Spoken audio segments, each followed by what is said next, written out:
रोहित मधु और बाकी सबके साथ उनके गेस्ट हाउस पहुंचा तो समीर उससे मुस्कुराते हुए बोला, वैसे इंसान आप बड़े दिलचस्प हो, आपके साथ शिमला की सैर करने का कुछ अलग ही मजा होगा। रोहित ये सुनकर कुछ ज्यादा ही खुश हुआ, पर मधु चुपचाप खड़ी उनकी बातें सुन रही थी।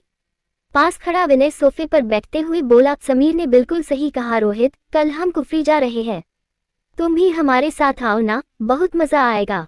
रोहित ये सुनकर खुशी से उछल पड़ा और मधु की ओर देखकर बोला, व्हाई नॉट, बंदा सुबह 6 बजे यहाँ हाजिर हो जाएगा। सब हंसने लगे। रोहित फिर से बोला, अब मुझे चलना चाहिए, मेरा दोस्त मेरा इंतजार कर रहा होगा, पर कल फिर मिलेंगे, है ना मधु? जी, मधु हल्की सी मुस्कुराहट के साथ बोली तो रोहित बहुत प्यार से उसे देखने लगा और फिर बोला, गुड नाइट। मधु भी आहिस्ता से बोली, गुड नाइट रोहित। उसके जाते ही मधु ने गुस्से में मीरा का हाथ पकड़ा और उसे कमरे में लेकर आई। मीरा ने अपना हाथ छुड़ाकर पूछा, तेरी प्रॉब्लम क्या है मधु? वो बेचारा हमारे लिए इंदौर से शिमला तक चला आया और तू है कि उसे देखकर मुंह बना रही है, दिस इज नॉट राइट। मधु गुस्से में बोली, मीरा दिल्ली में जो कुछ भी हुआ मेरे साथ, उसके बाद मैं लोगों की नजरें पहचानने लगी हूँ और मुझे लगता है कि रोहित के दिल में कुछ और ही है। ये सुनकर मीरा ने मुस्कुराते हुए उसका हाथ पकड़ा और बोली, ये तो बहुत अच्छी बात है ना मधु, देख अगर उसने तुझे पसंद किया तो तुझे एक अच्छा लड़का मिल जाएगा, और अगर उसे मुझमें इंटरेस्ट हुआ तो मैं भी उसके बारे में एक बार तो जरूर सोचूंगी। मधु ने उसे गुस्से में घूरा और खुद को छुड़ाकर बोली, मैं बहुत थक गई हूँ और मुझे बहुत नींद भी आ रही है, इसलिए मैं सोने जा रही हूँ। इतना कहकर उसने अपने बैग से रात में पहनने के कपड़े निकाले और चेंज करने चली गई। उसके जाते ही मीरा बेड पर लेट गई और रोहित के बारे में सोचकर मुस्कुराने लगी। दूसरी ओर करण ने पलटकर जैसे ही गन तानी तो एक हिरन उसके पलटते ही वहां से भाग खड़ा हुआ। करण आहिस्ता आहिस्ता उसके पीछे चल दिया। कुछ दूर चलने पर उसे अपने फोन की रोशनी में हिरनों का एक झुंड नजर आया। उसने बिना आहट किए अपना फोन पॉकेट में रखा और फिर अपनी गन आहिस्ता से जमीन पर रख दी। वो अपने गले में टेंगे कैमरे की लाइट ऑन करके हिरनों की तस्वीरें लेने लगा। तभी उसकी नजर हिरनों से कुछ दूरी पर झाड़ियों में छिपे एक तेंदुए पर पड़ी। उसने तुरंत उसकी तस्वीरें लेनी शुरू कर दी। तेंदुआ बिना आहट किए धीरे धीरे हिरनों की ओर बढ़ रहा था और करण बिना डरे अलग अलग एंगल से उसकी तस्वीरें ले रहा था। तभी वो तेंदुआ एक हिरन पर झपटा, पर हिरन उसकी पकड़ से निकल गया। करण अपने कैमरे में ये सारे मूवमेंट्स कैप्चर कर रहा था। हिरन और तेंदुए के ओझल होते ही वो जाने के लिए जैसे ही पलटा तो उसके सामने एक भालू खड़ा था। उसे अपने सामने देखते ही करण मन ही मन बोला, मरने से तो तुझे डर नहीं लगता करण, पर एक भालू के हाथों मरा तो तेरी इंसल्ट हो जाएगी। आज किस्मत में अगर मौत लिखी ही है तो कम से कम शेर या तेंदुए के हाथों जान जाए। इस भालू का शिकार बनाने की क्या जरूरत है मुझे महादेव? कुछ सोच करण, कुछ सोच, वरना आज ये तेरी जिंदगी की आखिरी रात होगी। मन ही मन इतना कहकर उसने बिना हिले चारों ओर अपनी नजरें घुमाई। अपने कैमरे की रोशनी में उसे अपनी दाईं ओर एक ऊंचा टीला नजर आया। करण तुरंत अपनी गन पर झपटा और फिर उसने इतनी तेजी से दौड़ लगाई कि पलक झपकते ही वो उस टीले पर पहुंच गया। भालू भी उसके पीछे दौड़ा, पर वो टीले पर नहीं चढ़ पाया और वही चक्कर लगाने लगा। करण टीले पर खड़ा होकर उस भालू की तस्वीरें लेने लगा। तस्वीरें लेने के बाद वो उसी टीले पर बैठ गया। ठंड भी बहुत बढ़ चुकी थी। वो ऊपर आसमान की ओर देखकर बोला, करण ये भालू भी तेरी तरह ही अड़ियल है, यहाँ से हिलने का नाम ही नहीं ले रहा। लगता है एक और गोली बर्बाद करनी पड़ेगी। उसने अपनी गन उठाकर हवा में चला दी। गोली की तेज आवाज से भालू तुरंत वहां से चला गया। उसके जाने के 5 मिनट बाद करण टीले से कूदा और वहां से भाग गया। दूसरी ओर रोहित जैसे ही फार्म हाउस पहुंचा तो उसने देखा कि महेश और काका लिविंग रूम में सोफे पर बैठे हुए थे। रोहित ने उन्हें देखते ही पूछा, आप दोनों अभी तक जाग रहे हो? करण वापस नहीं आया क्या? महेश ने तुरंत जवाब दिया, करण साहब तो ट्रैकिंग के लिए जब भी जाते हैं तो 2-4 रोज में आते हैं, हम आपके लिए जाग रहे थे।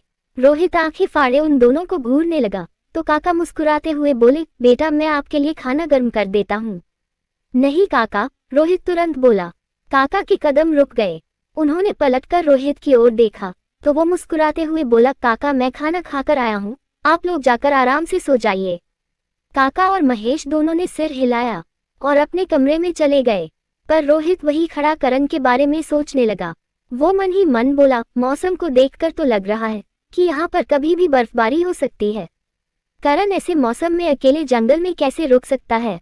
कुछ दिनों में मेरी बहन से शादी करने जा रहा है और इसे अपनी जिंदगी की जरा भी परवाह नहीं है। कम से कम अब तो इसे अपनी जिंदगी को यूं खतरे में नहीं डालना चाहिए। आखिर उसकी जिंदगी के साथ अब रिद्धिमा की भी जिंदगी जुड़ने वाली है। लगता है सगाई के होने से पहले मुझे एक बार करण से बात करनी ही होगी।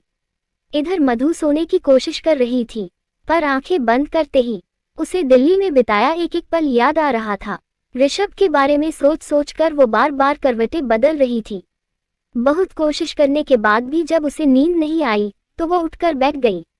उसने अपने पास सो रही मीरा की ओर देखा, जो आराम से सो रही थी। मधु ने उसे ठीक से ब्लैंकेट ओढ़ाए और उठकर खिड़की के पास आकर खड़ी हो गई। ठंड ज्यादा होने की वजह से उसने पास ही कुर्सी पर रखा शॉल उठाया और उसे ओढ़ लिया। वो खिड़की से बाहर देखते हुए मन ही मन बोली, समझ नहीं आता कि मैं नंदिनी का एहसान कैसे चुकाऊंगी। उस रात अगर वो नहीं होती तो पता नहीं मेरा क्या होता। इतना कहकर उसने ऊपर आसमान की ओर देखा और बोली, भोलेनाथ, नंदिनी जहां भी हो उसे हमेशा खुश रखिएगा, उसे हर दर्द हर तकलीफ से दूर रखिएगा। नंदिनी ने मुझे बताया था कि उसका होने वाला पति उससे बहुत प्यार करता है, तो आई एम श्योर कि वो अपने पति के साथ बहुत खुश होगी। पर फिर भी आप अपना हाथ हमेशा उसके सिर पर रखिएगा। यही सब सोचते हुए वो आकर कुर्सी पर बैठ गई और कब उसकी आंख लग गई उसे पता भी नहीं चला। दूसरी ओर ऋषभ होटल के रूम में बैठा शराब पी रहा था। उसकी आंखों के सामने बार बार मधु का ही चेहरा आ रहा था। तभी उसका दोस्त लक्की वहां आकर बोला, ऋषभ, हमने मॉल रोड के आसपास हर जगह उस लड़की के बारे में पूछताछ की, पर उसका कुछ पता नहीं चल रहा। वो लड़की हमें दिल्ली में मिली थी, कहीं ऐसा तो नहीं कि वो यहाँ शिमला घूमने के लिए आई हो। ऋषभ शराब का ग्लास हाथ में लेकर खड़ा हुआ और एक घूंट पीकर बोला, अगर ऐसा है तो वो जरूर यहाँ के किसी होटल या लॉज में रुकी होगी। शहर का एक एक होटल छान मारो और उस लड़की को मेरे सामने लेकर आओ, पर ये अच्छे से याद रखना कि उसके खूबसूरत चेहरे पर एक खरोंच भी ना आने पाए। निकलो।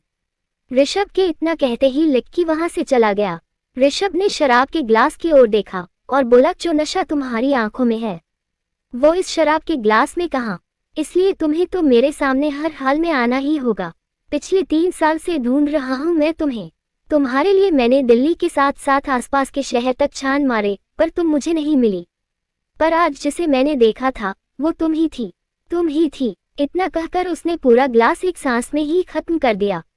अगली सुबह जैसे ही मीरा की आंख खुली तो उसने देखा कि मधु हाथों में तकिया लिए चेयर पर सो रही थी। वो बेड से उठी और मधु के पास आकर खड़ी हो गई। उसने कुछ पल सोचा और फिर मधु के कान के पास जाकर बहुत जोर से चीखी। मधु घबरा कर उठ खड़ी हुई। उसे ऐसे देखकर मीरा जोर जोर से हंसने लगी। मधु ने जैसे ही उसे हंसते देखा तो तकिया उठाकर उसकी ओर फेंककर बोली, इडियट, डरा दिया मुझे।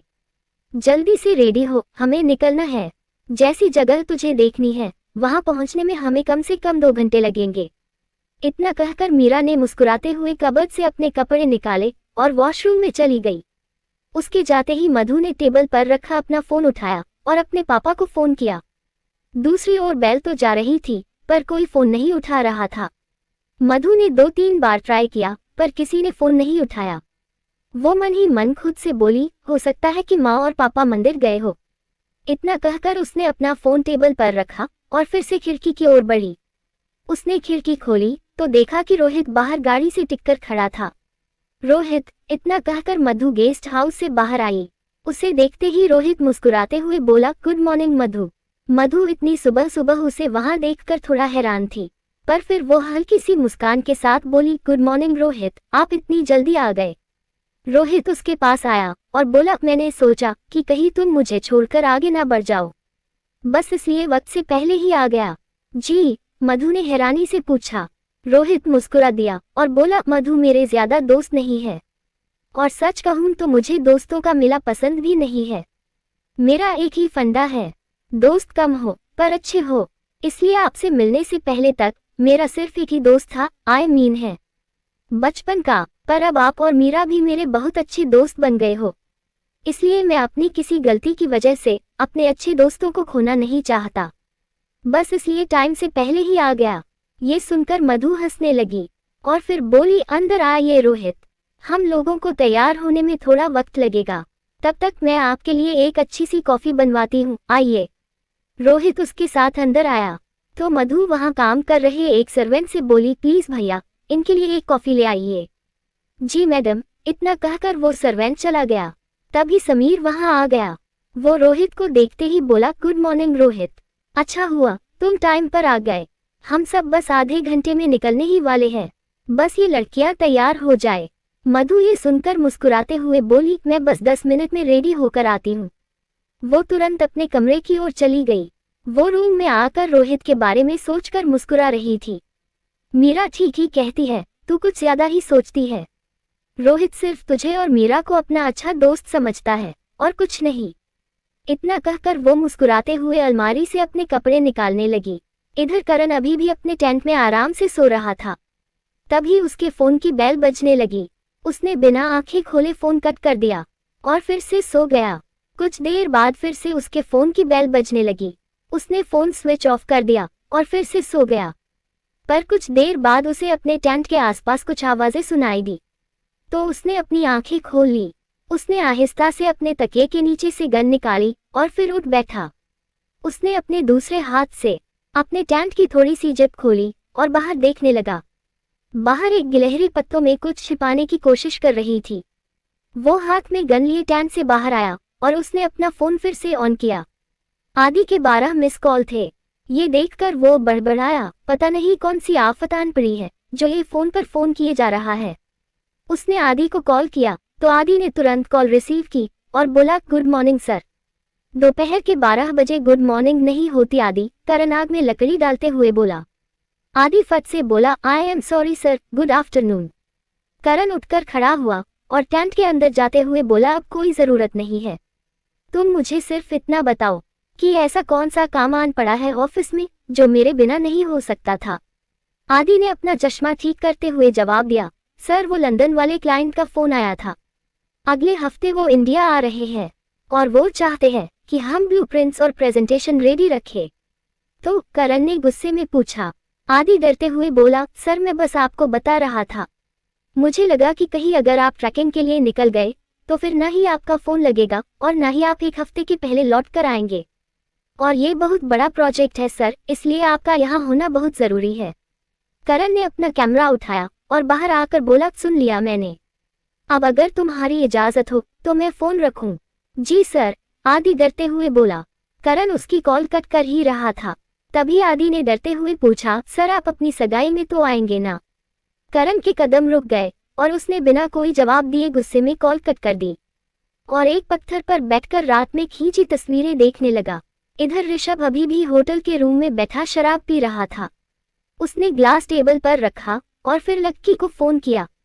लक्की की कॉल रिसीव करते ही वो गुस्से में बोला, इस बार अगर वो लड़की मुझे नहीं मिली तो तुम सबकी वो हालत करूंगा जो तुम लोगों ने सपने में भी नहीं सोची होगी, ढूंढो उसे, वो इसी शहर में है।